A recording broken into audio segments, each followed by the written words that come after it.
नमस्कार, मैं डॉक्टर सुशील कुमार शर्मा से आचार्य इतिहास राजकीय महाविद्यालय गुड़ा।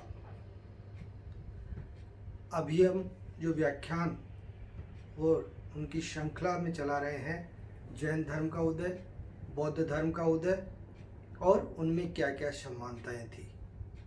अब हम आज चर्चा करेंगे कि जैन धर्म और बौद्ध धर्म, जो कि अपन प्रारंभ से देखते आ रहे हैं, वैदिक धर्म में अंधविश्वास, कर्मकांड, आडंबर और सामाजिक विद्वेष के कारण इनकी उत्पत्ति हुई। दोनों के लगभग ध्येय समान थे, लेकिन फिर भी दोनों धर्मों में कुछ मूलभूत असमानताएं भी थी। वह असमानताएं क्या थी, उनकी क्रमवार अपन चर्चा करेंगे। पॉइंट्स के रूप में आपको बताऊंगा, फिर उनको मैं डिस्क्राइब करूंगा। तो पहला जो इतिहासकारों ने इनके अंदर जो असमानताएं देखी, उनको क्रमबद्ध बनाया। उनमें पहला जो था, जैन धर्म में 24 तीर्थंकर हुए हैं तथा यह बौद्ध धर्म से प्राचीन है। जब इन दोनों धर्मों की प्राचीनता की बात हम करते हैं तो उसमें हम पाते हैं कि जैन धर्म के जो प्रथम तीर्थंकर थे ऋषभदेव, उनका वर्णन ऋग्वेद में मिलता है, जो कि हमारे सबसे प्राचीन लिखित साहित्य के रूप में माने जाते हैं। तो इनकी प्राचीनता वेदों से समांकलित की जाती है कि वेदों के समान ही ये प्राचीन है, और इनके 23वें तीर्थंकर तक क्रमबद्ध वहाँ पर हमें इनकी उपस्थिति इन अध्यायों में मिलती है। और इनके 24वें तीर्थंकर महावीर स्वामी थे, जिनके बारे में सारा ऐतिहासिक पृष्ठभूमि अपन जाते हैं कि वो क्षत्रिय राजवंश के शासक थे, राजा थे, और धीरे धीरे उनका वैराग्य की ओर हुआ और उन्होंने इस धर्म को आगे बढ़ाया। जबकि बौद्ध धर्म की प्राचीनता कहीं से भी आंकलित नहीं होती है। बौद्ध धर्म बुद्ध के साथ में ही प्रारंभ माना जाता है। दूसरा, जैन धर्म की क्रियाएं बौद्ध धर्म की तुलना में बहुत कठोर है तथा कुछ अव्यवहारिक सी लगती है। देखिए, जैन धर्म की जो अहिंसा है वह मनसा, वचना और कर्मणा तीनों में इतनी ज़्यादा वृहत रूप से अपनाई गई है, और बहुत सी ऐसी क्रियाएं हैं जो कि आम व्यक्ति के परिप्रेक्ष्य में अत्यधिक कठोर लगती है। बौद्ध धर्म में ऐसा नहीं है।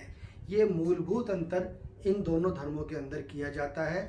और जो जैन धर्म की कठोर क्रियाएं हैं, जिसमें संवरा, निर्जरा, वो इतनी ज़्यादा अव्यवहारिक लगती है कि वह समाज में प्रत्येक व्यक्ति उनको नहीं अपना सकता है, अव्यवहारिक लगती है। तीसरा है, जैन धर्म आत्मा की अमरता में विश्वास करता है, जबकि बौद्ध धर्म की मान्यता है कि व्यक्ति के शरीर के साथ ही उसकी आत्मा नष्ट हो जाती है। आत्मा को जैन धर्म ने अजर, अमर माना है, और बौद्ध धर्म उसको नहीं मानता है। बौद्ध धर्म मानता है कि जब शरीर की स्थिति शांत होती है, उसी समय आत्मा भी चली जाती है। ये एक दोनों में बड़ा अंतर पाया गया है। वो आत्मा को अजर, अमर मानते हैं, और वो शरीर के साथ ही इसको नष्ट मानते हैं। चौथा, बौद्ध धर्म को अशोक, कनिष्क व हर्ष जैसे महान शासकों का संरक्षण मिला, लेकिन जैन धर्म के साथ ऐसा नहीं हुआ।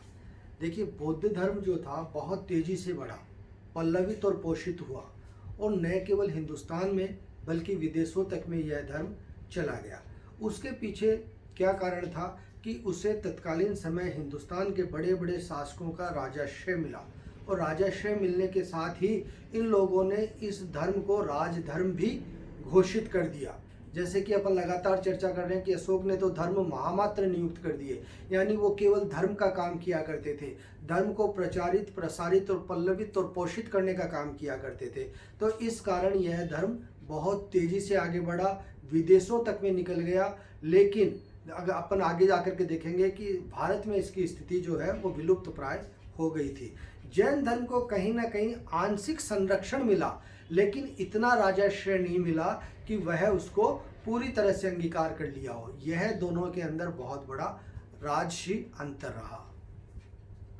बौद्ध धर्म का भारत से बाहर चीन, जापान, लंका आदि देशों में प्रसार हुआ, लेकिन जैन धर्म भारत से, जो कि अभी अपन ने चर्चा करी कि जब बड़े बड़े राजाओं का राजाश्रय इनको प्राप्त हो गया, तो यह धर्म प्रचारित और प्रसारित होता हुआ चीन, Japan, Sri Lanka, Vietnam, Tibet, Thailand, Malaysia और न जाने कितने देशों के अंदर यह चला गया।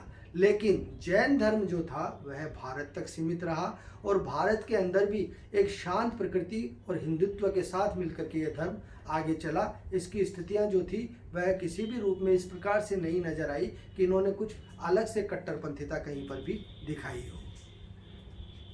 छठा जो इनमें असमानता हम मानते हैं, जैनियों के ग्रंथ प्राकृत भाषा में लिखे गए तथा उन्हें अंग कहा जाता है। दोनों की भाषा अलग अलग थी। जैनियों की प्राकृत भाषा थी और उनके जो ग्रंथ लिखे गए उन्हें अंग कहा जाता था, जबकि बौद्धों के ग्रंथ पाली भाषा में लिपिबद्ध है तथा उन्हें त्रिपिटक कहा जाता है। तो दोनों की भाषा अलग अलग थी। जैनियों की भाषा प्राकृत और बौद्धों की पाली। एक के ग्रंथों को अंग और दूसरे के ग्रंथों को त्रिपिटक कहा जाता था।